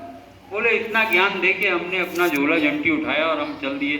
बोले बहुत हमारे पैरों में पड़ता रहा, बोले हम लेकिन रुके नहीं, हम निकल गए। बोले केवल ये 2 दफा गुरु महाराज हमने इस ज्ञान का इस्तेमाल किया, बाकी हमने कभी इस ज्ञान का इस्तेमाल नहीं किया। दादा गुरु सब सुनते रहे। फिर बोले कि अच्छा ये बता, हमें तो बताएगा कि कैसे बनाता था, तो बता हमें बता। तो गुरु महाराज दौड़ के गए और अपना थैला जो था घर पे जो रखा था वो लेके आ गए। लेके आए तो जैसे लेके आए तो गुरु महाराज ने दादा गुरु भी एक जनेऊ पहनते, पंडित तो थे ही जात के, तो जनेऊ में एक चाबी कोई लटकी होगी उस समय। तो गुरु महाराज ने वो देखा तो कहा कि स्वामी जी आप कहें तो आदेश हो तो इस चाबी को हम सोने की बना देते। तो दादा गुरु बोले, ब्रज भाषा बोलते थे तो स्वामी जी उसी ढंग से सुनाते भी थे। तो दादा गुरु बोले, रे ठहर जा छोरे, ठहर जा, इंतजार कर, नेक इंतजार कर, रख दे अपना झोला इधर रख दे। तो झोला रखवा दिया और फिर खड़े रहे, बोले हमको देखते रहे दादा गुरु। और फिर बोले कि अच्छा एक बात बता कि कुछ तेरे से कहें तो तू हमारी बात मानेगा, तेरे को कोई आदेश दें तो उसका पालन करेगा, मानेगा। तो गुरु महाराज बताते थे कि अरे दादा गुरु की आवाज में इतना मिठास जैसे शहद चपक निकलता हो मुंह से, बोले इतना मिठास होता था। बोले ऐसा तो हो ही नहीं सकता था कि वो किसी को कोई आदेश दें और कोई उनके आदेश का उल्लंघन कर दे, कोई कल्पना में भी नहीं सोच सकता था। बोले जब वो बोलते थे तो इतना मिठास उनके वाणी से निकलता था। तो तुरंत अपने गुरु महाराज बोले कि अरे नहीं स्वामी जी आप क्या बात कर रहे हैं, आप जो आदेश करेंगे हम उसका पालन करेंगे। तो बोले अच्छा ठीक है। बोले अब ये झोला उठा, झोला उठवाया और फिर बोले कि एक काम कर, इसको उस नहर में फेंक दे। तो स्वामी जी कहते थे कि हमने 1 सेकंड नहीं लगाया, बोले 1 सेकंड हमने नहीं लगाया। इधर दादा गुरु का वाक्य खत्म हुआ कि तू इस झोले को उठा के उस नहर में फेंक दे, और बोले हमने तुरंत उठा के वो झोला नहर में फेंक दिया और बोले हमारे आंखों के सामने वो झोला बह के निकल गया।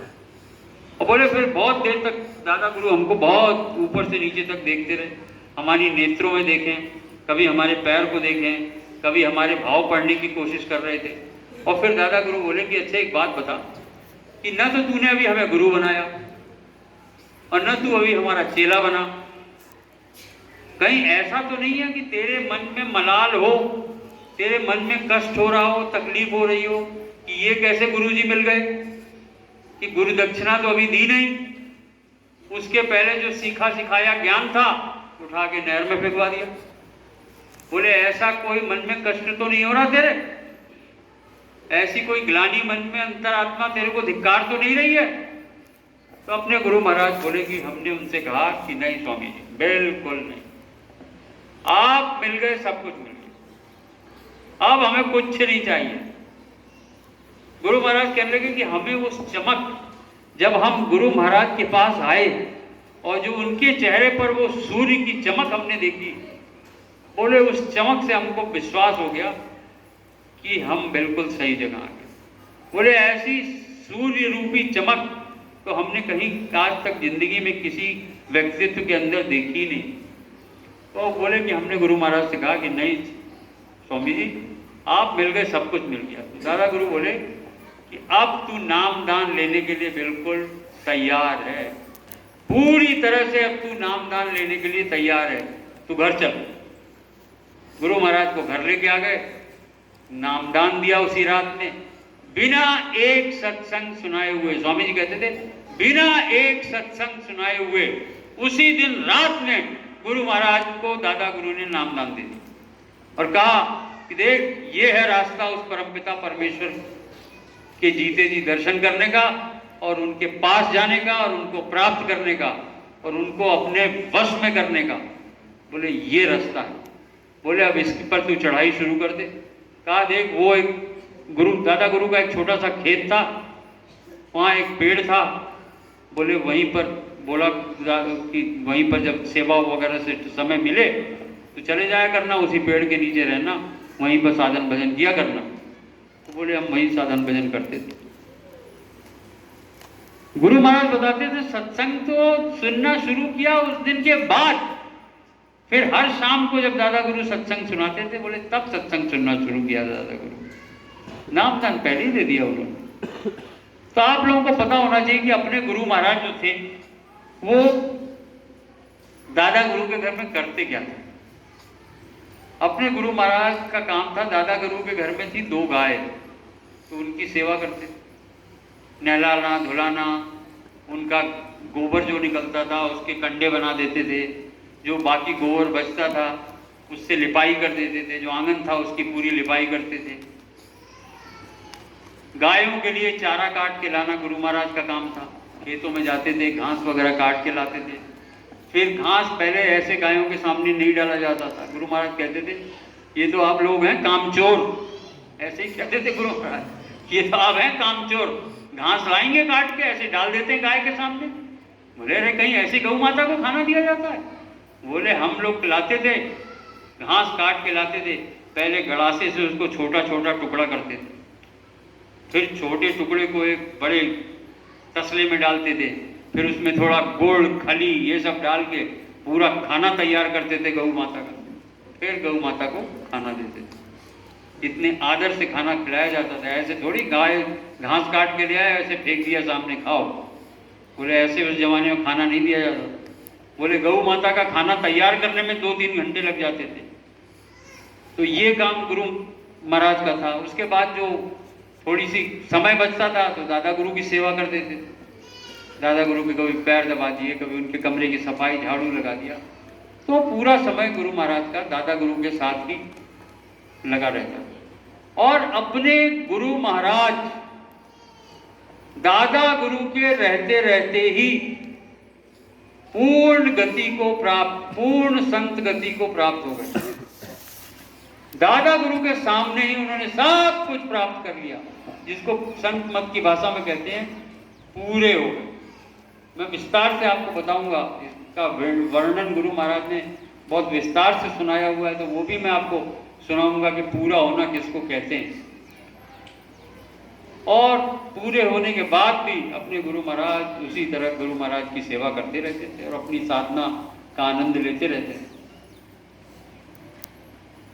बाद में जब दादा गुरु के जाने का समय आया तो दादा गुरु की तबीयत थोड़ा सा खराब रहने लगी। तो खैर वो तो एक लंबी पूरी अपने आप में कहानी है, मैं सार में आपको बताता हूँ कि अंत समय में दादा गुरु ये बोले कि भाई मैं तो अपना आखिरी समय चिरौली गांव में ही गुजारूंगा, तो तुम लोग मुझे चिरौली ले चलो। तो खैर वो चिरौली आ गए और जाने के आखिरी हफ्ते में वो चिरौली में ही रहे।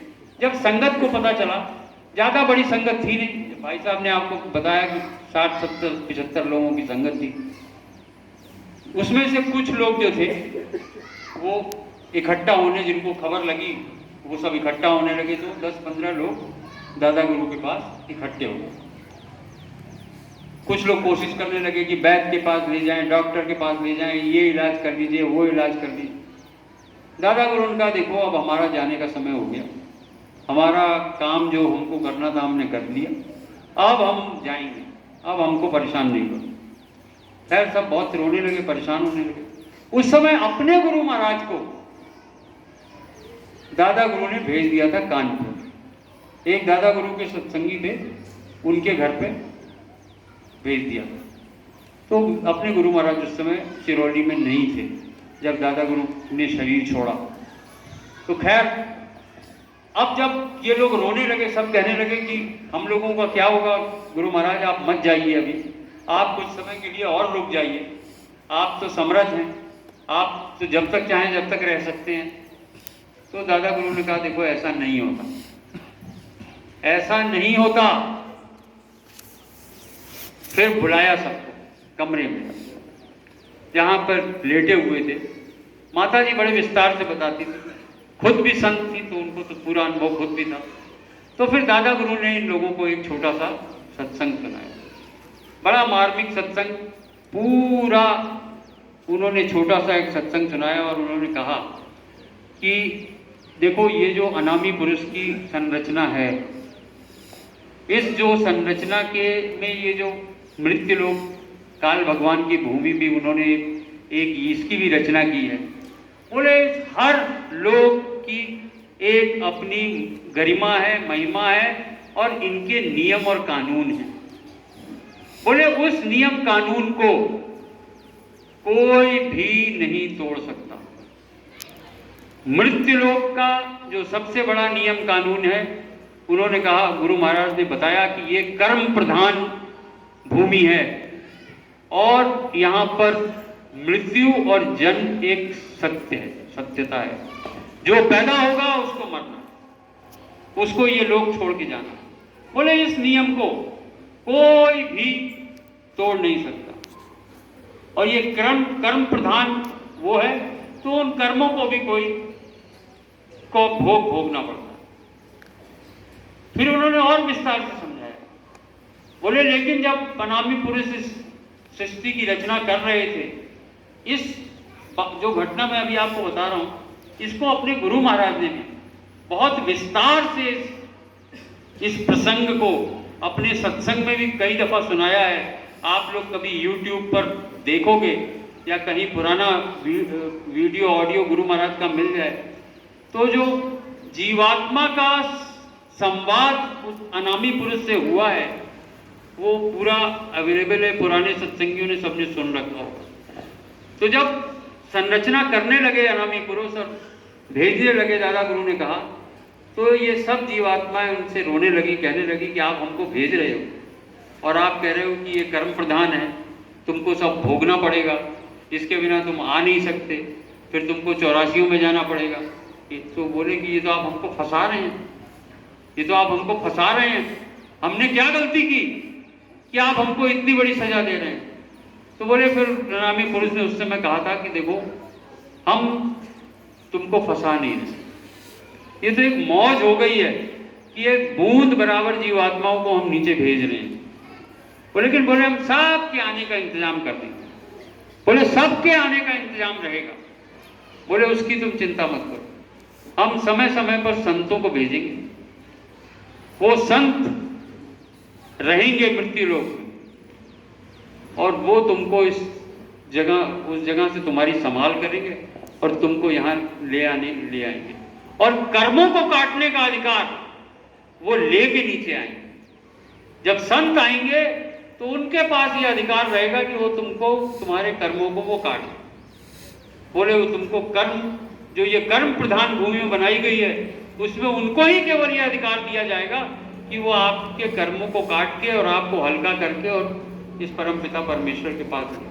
तो ऐसा एक बड़ा विस्तार से सत्संग उन्होंने सुनाया और फिर कहा कि देखो इसमें जो भी आता है उसको जाना पड़ता। कृष्ण भगवान आए चले गए, राम आए चले गए, कबीरदास जी आए चले गए, पलटू साहब आए, रैदास आए, मीराबाई, सारे संतों का नाम लिया।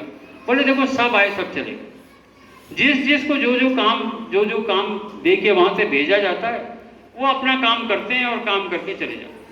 तो बोले उस सृष्टि के विधान को कोई तोड़ नहीं सकता। तो बोले हम कैसे तोड़ दें, हमारे पास थोड़ी अधिकार है कि हमारी यदि आज सांस पूरी हो गई है तो ये अधिकार हमारे पास नहीं है कि हम इससे ज़्यादा रह जाएं। बोले नहीं, हम उनकी आज्ञा का उल्लंघन नहीं कर सकते।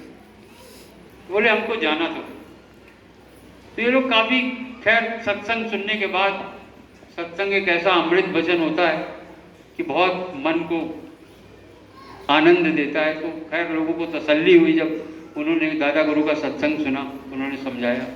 तो फिर लोग ये कहने लगे, एक प्यारेलाल पाठक जी जो दादा गुरु के गुरु भाई थे, दादा गुरु के जो गुरु थे, दादा गुरु के गुरु उनके बड़े भाई थे, उनका नाम था संत विष्णु दयाल जी। बड़े भाई थे, सगे बड़े भाई थे, और उन्हीं से इन्होंने नामदान लिया दादा गुरु। तो वो जो प्यारेलाल पाठक जी जिनको मैं बता रहा हूँ, उनको बाबा जी सब लोग कहते थे। बाद में स्वामी जी के साथ बहुत दिनों तक रहे। तो उन्होंने भी कहा, वो दादा गुरु को भाई साहब बोलते थे क्योंकि उनके गुरु भाई थे। तो बोले कि भाई साहब, आप कह रहे हो कि आपके निजधाम जाने का समय हो गया, तो आप ये बताओ कि हम लोगों की, इन लोगों की संभाल कौन करेगा? ये जो आपके शिष्य हैं जिनकी बाकी का काम नहीं बन पाया, इनकी संभाल कौन करेगा? आप तो इन्हें अधर में छोड़ के जा रहे हो। तो दादा गुरु बोले कि प्यारेलाल, ऐसा नहीं है, हम अधर में किसी को छोड़ के नहीं जाते। संत कोई भी कभी भी अधर में अपनी पकड़ी हुई जीवात्मा को छोड़ के नहीं जाता है। तो तुम बोले ऐसा भ्रम मत फैलाओ इन लोगों के बीच में। बोले हम कभी अधर में छोड़ के नहीं जाएंगे। उन्होंने कहा देखो हम तुम्हें बताते हैं कि कौन इनकी संभाल करेगा। फिर अपने दादा गुरु ने अपने गुरु महाराज का नाम लिया, नाम से बुलाते थे इनको, नाम लिया और कहा कि देखो ये जो है ये इन सब की पुराने लोगों की संभाल करेगा, और ये सत्संग की ऐसी आंधी लाएगा, ऐसी आंधी लाएगा कि संत मत के इतिहास में ना ऐसी आंधी कभी आई है सत्संग की और ना कभी आएगी। ऐसी आंधी ये संत मत में सत्संग की लाएगा। वो तो खैर आप लोगों ने सबने देखा कि गुरु महाराज ने कैसा धुआंधार सत्संग की आंधी लाए थे। और बोले कि इसका सत्संग सुनने के बाद यदि किसी की इच्छा होगी नामदान लेने की तो नामदान ले लेगा, उसको ये रास्ता बता देगा। और फिर बोले कि देखो अब मेरे को परेशान नहीं करो, मेरा समय हो गया, अब मैं जाऊंगा। और फिर उसके बाद दूसरे दिन सुबह 4:30 बजे के आसपास दादा गुरु अपने निजधाम चले गए। अब जब दादा गुरु निजधाम चले गए, सारी सांसारिक क्रियाकलाप जब हो गया और उसके बाद जब संगत इकट्ठा हुई विचार विमर्श करने के लिए कि भाई चिरौली आश्रम कैसे चलेगा, इनके घर में कैसे कैसे किसको सहयोग देना है, क्या करना है, सब प्रोग्राम जब बनने के लिए सब संगत बैठी, तो उसमें एक थे चंद्रमा दास, जो दादा गुरु के साथ पंडिताई का काम करने के लिए बहुत इधर उधर घूमा करते थे। दादा गुरु जहाँ भी पंडिताई का काम करने के लिए जाते थे, चंद्रमा दास को ले जाते थे। तो वो सब पंडिताई का झोला झंडी सब लगाते थे और तैयारी करते थे, और उसमें हवन ववन की सारी तैयारी। तो दादा गुरु उनसे मजाक में सत्संग के बीच वो जब संगत बैठी रहती थी तो उनसे बहुत मजाक करते थे। कहते थे कि अरे चंद्रमा दास, तूने तो पंडिताई का काम इतना ज़्यादा सीख लिया कि तू तो मेरे से भी आगे निकल गया, तू तो मेरा भी गुरु हो गया। तू एक काम करना, जब मैं मर जाऊं तो तू एक अपनी दुकान लगा लेना और तेरी दुकान खूब चलेगी। तो चंद्रमा दास ने वही शब्द पकड़ के रखा हुआ था। तो चंद्रमा दास तुरंत संगत में उठ के बोले कि देखो दादा गुरु ने तो कहा था कि चंद्रमा दास तुम अपनी दुकान लगा लेना। तो बोले आदेश तो हमको दे के गए। तो खैर फिर प्यारेलाल पाठक जी ने उनको समझाया कि देख भाई चंद्रमा दास, तेरे को जो दुकान लगाने के लिए बोल गए हैं वो कोई हम लोग मना थोड़ी कर रहे हैं। तेरी इच्छा हो तू एक नहीं तू 2 दुकान लगा ले। तू कर पंडिताई का काम, तेरे को कौन मना कर रहा है। बोले लेकिन जो नाम दान देने का अधिकार, जो जीवात्माओं की संभाल करने का अधिकार, वो तो बोले वो इसको दे के गए, इनका नाम बोल के गए। तब तक अपने गुरु महाराज भी वहां पहुंच गए। तो लोगों ने कहा कि वो तो इनको बोल के गए। खैर संगत में चंद्रमा दास जो थे, काफी कहते हैं ना कि उस टाइप का व्यक्तित्व था जो बड़ी जल्दी लोगों को अपने वश में कर लेता था। अच्छा, चूंकि पंडिताई के काम में दादा गुरु के साथ घूमते रहते थे, तो संगत से मिलना जुलना उनका ज्यादा था। अपने गुरु महाराज जो थे वो केवल की मुलाकात केवल गायों से होती थी, या गुरु महाराज की सेवा करते थे, और या अपनी साधना करते थे। इससे ज्यादा गुरु महाराज किसी से मिलते जुलते नहीं। तो गुरु महाराज का संगत में इतना प्रभाव था नहीं। इनका बहुत प्रभाव रहता था क्योंकि ये आगे आगे घूमते थे। लेकिन संगत में 5-7 लोग ऐसे थे जिनको अपने गुरु महाराज के ऊपर विश्वास था और उन्होंने अपने गुरु महाराज की बात को ध्यान से सुना। उन लोगों ने गुरु महाराज को बुलाया और बिठाया और कहा कि देखिए ऐसा है कि आपको गुरु महाराज बोल के गए कि आप नामदान दोगे, आप संभाल करोगे, आप सत्संग करोगे। बोले वो सब तो ठीक। बोले हमको अपने गुरु के ऊपर पूरा विश्वास है।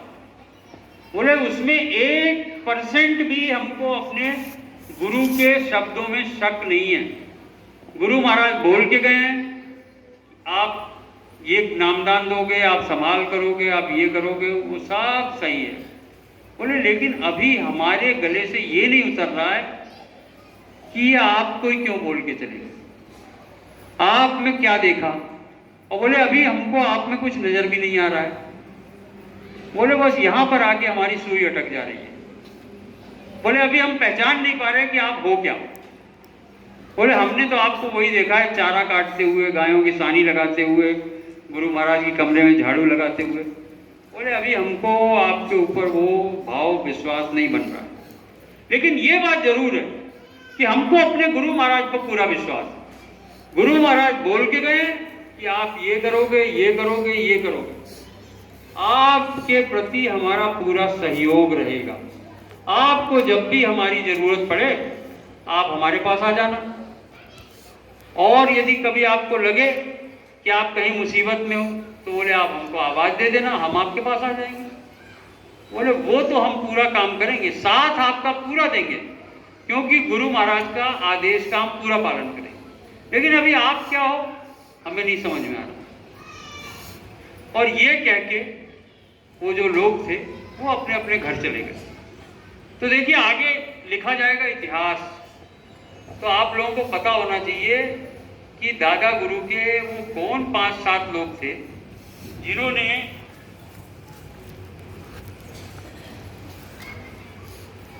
अपने गुरु महाराज का ऐसे कठिन समय में साथ दिया जब कोई गुरु महाराज के पीछे खड़ा होने को तैयार नहीं था, और जिसके पीछे आज हम करोड़ों लोग खड़े हुए हैं। आज हम गुरु महाराज के पीछे करोड़ों लोग खड़े हुए हैं। उस समय गुरु महाराज के पीछे खड़ा होने वाला एक आदमी तैयार नहीं हो रहा था। तो ये 5-7 लोगों के नाम आपको पता होने चाहिए। आगे इतिहास लिखा जाएगा, और वैसे भी ये सब श्रद्धेय हैं जिन्होंने इतना बड़ा काम किया। तो उसमें एक थे श्री नारायण मैनेजर, बनारस के थे, बैंक में बहुत बड़े मैनेजर थे।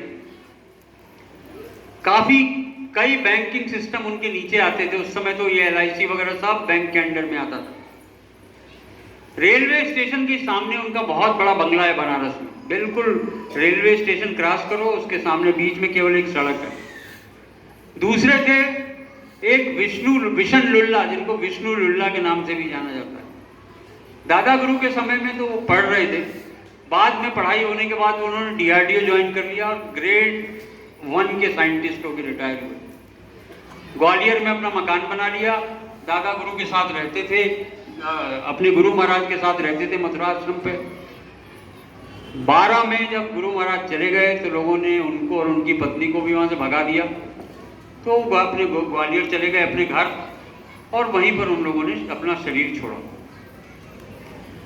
तीसरे थे डॉक्टर संगठा प्रसाद कानपुर के, एक थे छक्कन बाबू जो मैनेजर साहब के छोटे भाई थे, एक और थे मथुरा के पचौरी साहब, एक लक्ष्मण जी का मैंने तो नाम आपको बताया था, एक रामचंद्र होते थे मथुरा के। तो ये कुछ लोग थे जिन्होंने कहा था कि हम आपका साथ पूरा देंगे। हमें ये नहीं समझ में आ रहा कि अभी आप क्या हो, आपके अंदर क्या है, लेकिन साथ पूरा। और ये कह के सब अपने अपने घर चले गए। अब उसके बाद गुरु महाराज वहाँ रुके, चंद्रमा दास तो वहाँ रहते ही थे। अब चंद्रमा दास ने अपना तांडव वहाँ शुरू कर दिया, गुरु महाराज का रहना वहाँ मुश्किल कर दिया। वो तो चाहते थे किसी तरह ये यहाँ से भागे। खैर माता जी ने भी उनसे कहा कि देख तू यहाँ से निकल जा, ये तेरे को यहाँ कुछ नहीं करने देगा। बोले जो गुरु का आदेश है उसका पालन यहाँ से नहीं करने देगा तेरे को, तू निकल जाए यहाँ से। तो गुरु महाराज ने झोला उठाया अपना और चल दिए। तो गुरु महाराज बताते थे कि हम एक दफ़ा फिर अनाथ हो गए।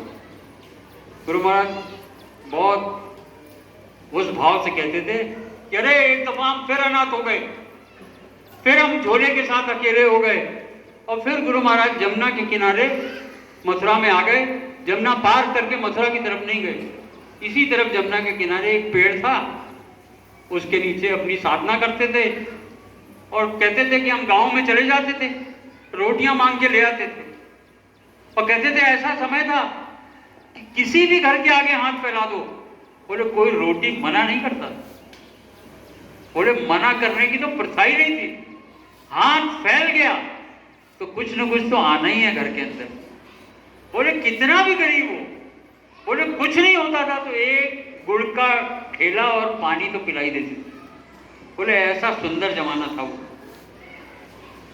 उस समय लोगों के संस्कार इतने ऊंचे थे। तो बोले हम तो ज्यादा तो मांगना नहीं होता था, हम तो 2 रोटी का इंतजार करते थे। जैसे ही 2 रोटी मिली बोले हम लौट आते थे अपनी झोपड़ी में, रोटी बांध देते थे पेड़ पे, एक कपड़े में लपेट के। बोले समय 12-14 घंटा तो हमारा साधना में जाता था। बोले जब भूख लगती थी तो आधी रोटी तोड़ी, लोटे में भिगोया, जब मुलायम हो गई उसको जरा सा नमक छिड़का और खा के और फिर साधना में लग गए। पूरे तो अपने गुरु महाराज हो ही गए थे।